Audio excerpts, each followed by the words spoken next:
आता पाहूया अजितदादा विरुद्ध पवार हा जो वाद सुरू आहे त्या संदर्भातल्या टॉप 9 बातम्या। सत्तेत जाणार नाही, विरोधातच राहणार, पराभव झाला आता पुन्हा लढण्याची तयारी ठेवा, शरद पवारांचा कार्यकर्त्यांना कानमंत्र। स्थानिक स्वराज्य संस्थेच्या निवडणुकीत घराणेशाहीला थारा न देण्याची भूमिका।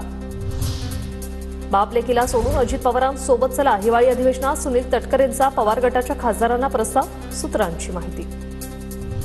आयुष्यात कधी बापलेख शब्दाचा वापर केला नाही, 10 तारखेला पत्रकार परिषद घेऊन खुलासा करणार, सुनील तटकरेंची प्रतिक्रिया। सुनील तटकरेंच्या प्रस्तावानंतर सुप्रिया सुळे संतापल्या, सुळेंनी प्रफुल्ल पटेलांना फोन करून नाराजी व्यक्त केली, असा विचार येतोच कसा, सुप्रिया सुळेंचा पटेलांना सवाल, सूत्रांची माहिती।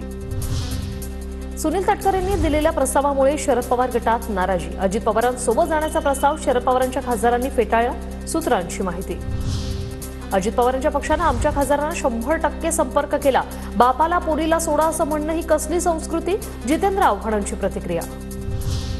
प्रफुल्ल पटेल, सुनील तटकरेंना केंद्रात मंत्री व्हायचंय, त्यामुळे पवार गटाचे खासदार फोडण्याचा प्रयत्न, खासदार संजय राऊतांचं वक्तव्य। मला सुनील तटकरे यांचा फोन आलेला नाही, त्यामुळे मला त्याबाबत माहित नाही, राष्ट्रवादी खासदार फुटीबाबत अमोल कोल्हेंची प्रतिक्रिया। अजित पवारांच्या राष्ट्रवादीकडून असा कुठलाही प्रस्ताव आमच्यापर्यंत आला नाही, आम्ही शरद पवार सुप्रियाताईंना सोडून कुठे जाण्याचा प्रश्नच येत नाही, खासदार निलेश लंके आणि भास्कर भगरेंची TV9 मराठीला प्रतिक्रिया।